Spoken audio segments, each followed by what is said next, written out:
The night was cold, and the streets were silent.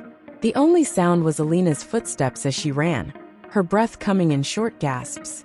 She had just stolen a diamond necklace from a rich lady at a party, and now the police were after her.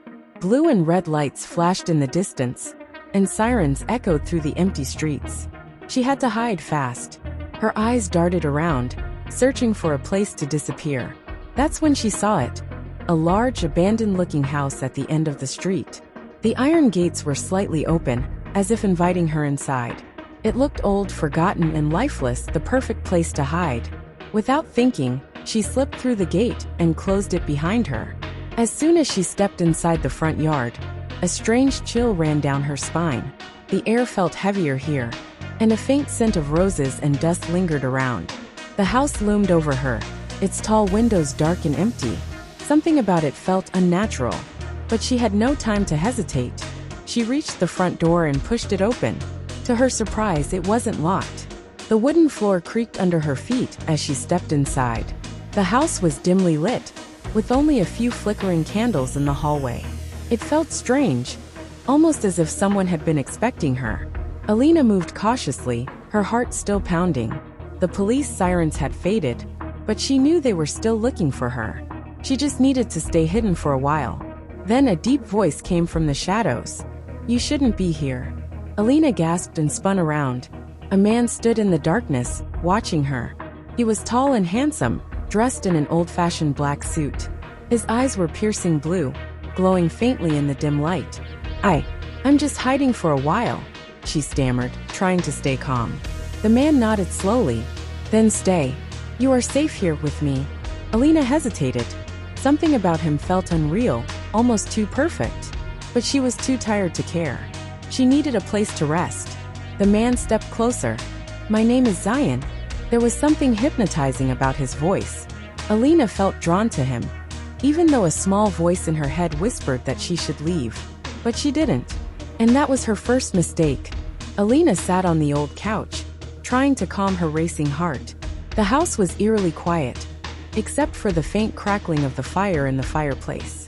Zion moved smoothly, almost too perfectly, as he poured a glass of wine and handed it to her. His fingers brushed against hers, sending an icy shiver up her arm. She hesitated before taking a sip. The wine was rich and sweet, but it left an unusual aftertaste. She wasn't sure if it was the drink, or the way Zion was looking at her that made her feel dizzy. "You seem tense," Zion said, sitting beside her. His voice was smooth, deep, and almost hypnotic. Alina forced a smile. "I've had a long night." Zion chuckled. "I can tell. A girl like you, running into a haunted house in the middle of the night. What are you running from?" Alina's stomach tightened. "I just needed a place to stay." His eyes glowed slightly in the dim light. "Then stay. Tonight you are mine." A strange warmth spread through her body. She should have felt alarmed, but instead, an intoxicating attraction pulled her closer to him. There was something about Zion, something mysterious and dangerous, that made her heart race in a way she had never felt before. He leaned in, his cold fingers brushing against her cheek. "You're beautiful, Alina," he murmured. Her breath caught in her throat. "How do you know my name?" Zion smiled, but he didn't answer. Alina should have pushed him away, should have questioned everything. But instead, she let him hold her. His lips pressed against hers, cold yet thrilling. The fire in the room flickered, the shadows shifting around them. For the first time in her life, she forgot everything. Her crimes, the police, the fear. There was only Zion, his touch, his voice, his impossible presence. But then something moved in the corner of the room. A shadow shifting unnaturally. Alina's eyes darted toward it, and for a split second, she thought she saw a figure, tall, twisted, watching them. She pulled away, her breath shaky. "Did you see that?" Zion tilted his head. "See what?" She blinked. The shadow was gone. Maybe it was her imagination. Or maybe it wasn't. The old clock in the hallway struck 3 a.m. The sound echoed through the empty house, sending a chill down Alina's spine. She lay in Zion's arms, her mind clouded with confusion and desire. The night had been unlike anything she had ever experienced, romantic, thrilling, and yet something felt off. She glanced at Zion. His face was perfect, his skin smooth and pale, almost too flawless. His blue eyes gleamed in the dim candlelight, and he hadn't blinked once since she met him. A strange thought crept into her mind. Is he even real? Alina shivered and sat up. I should go, she whispered. Zion's fingers tightened around her wrist, gently but firmly. Why? He asked, his voice calm yet cold. Alina swallowed hard. It's late. I have things to do. His lips curled into a slow smile. Stay a little longer. The night is still young. His voice sent a wave of dizziness through her. She wanted to resist, but somehow, she found herself nodding. Zion stood up and walked across the room. The flickering candlelight made his shadow stretch unnaturally on the wall, twisting into something larger than it should be.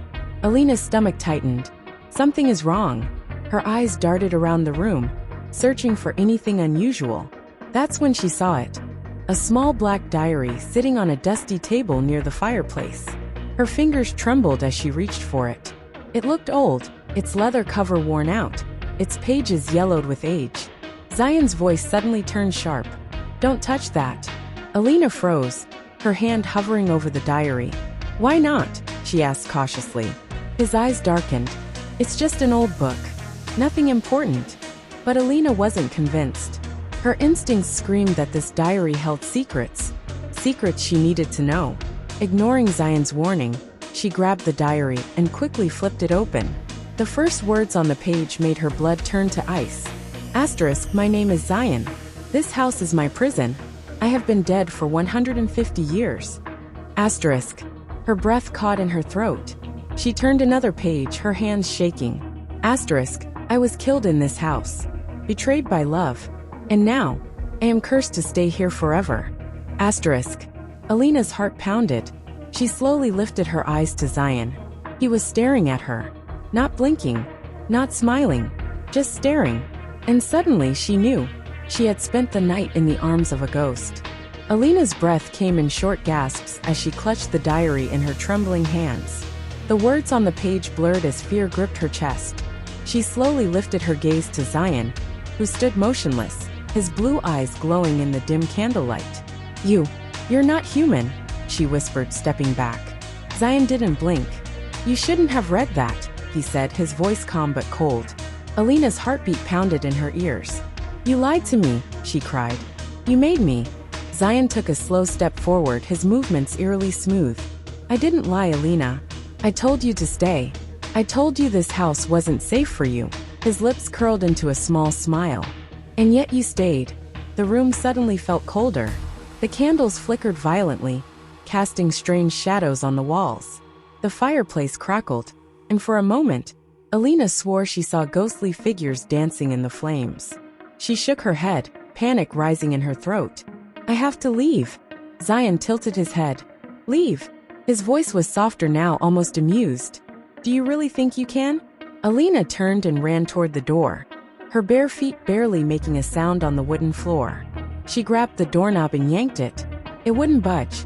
She twisted it harder, her fingers slipping with sweat. The door was locked. A cold breath brushed against her neck. No one leaves this house, Zion whispered behind her. Alina spun around, pressing her back against the door. Zion stood just inches away, his once handsome face now slightly distorted, his features shifting like mist. His blue eyes burned with something inhuman. Tears welled in Alina's eyes. Why me? She choked out. Zion reached out, brushing his cold fingers against her cheek. Because you came to me willingly. No one ever does. The air around them grew thick, almost suffocating. The walls seemed to close in, and whispers filled the room, soft, eerie voices calling her name. Alina's body trembled. Please let me go. Zion sighed. You don't understand, Alina. He leaned in, his lips hovering near her ear. I don't want to hurt you, but I can't let you leave. Not yet. A single tear slid down Alina's cheek as the whispers grew louder. She had walked into a trap, and there was no way out. Alina's chest tightened as the whispers grew louder, circling around her like unseen hands.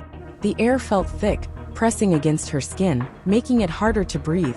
Zion stood before her, his face still beautiful, but now terrifyingly unreal. His smile was soft, almost gentle, but behind it, there was something dark, something ancient. You can't keep me here, Alina said, her voice barely above a whisper. Zion's eyes glowed faintly in the candlelight. "I don't want to hurt you, Alina," he murmured.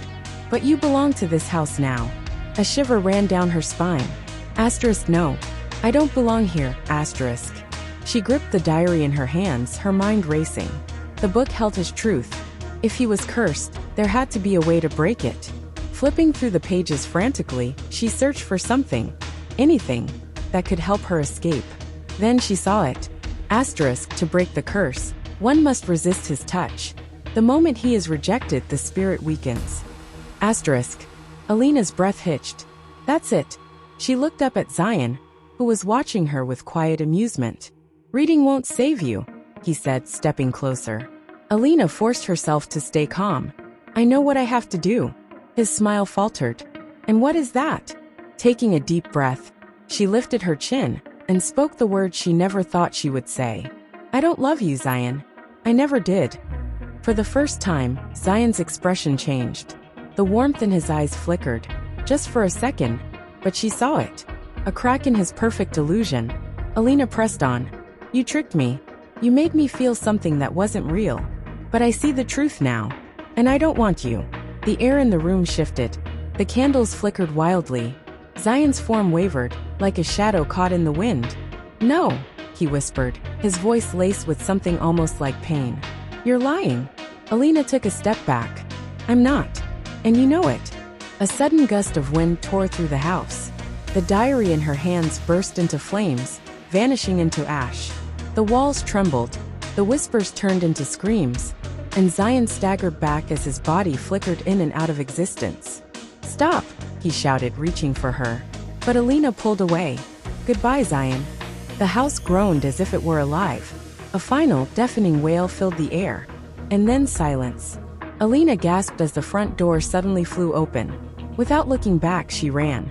As soon as she crossed the threshold, the house behind her crumbled into dust.